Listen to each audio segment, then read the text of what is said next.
In the first example, we will look at a risk calculator that is used for patients with atrial fibrillation. Atrial fibrillation is a common abnormal heart rhythm that puts the patient at a risk of stroke.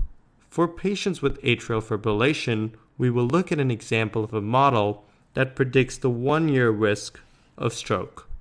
This is called the CHA2DS2-VASc score, which is an abbreviation of the features that are used as part of the patient profile. We will compute the CHA2DS2-VASc score for a patient who is a 70-year-old male diagnosed with AF who has hypertension, which is high blood pressure, and diabetes.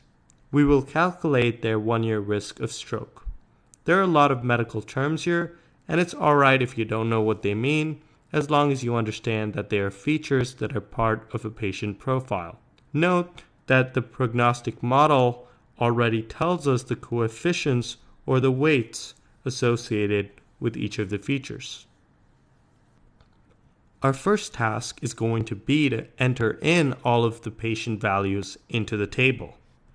We know that this patient has hypertension and diabetes, and we can fill that in, and we also know their age, which activates this feature, and we can enter in zeros for everything else.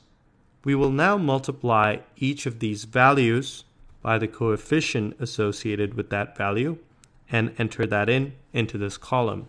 So we see we have a 0 here, a 1 here, 0, 1, 0, 1, 0, to have a total of 3.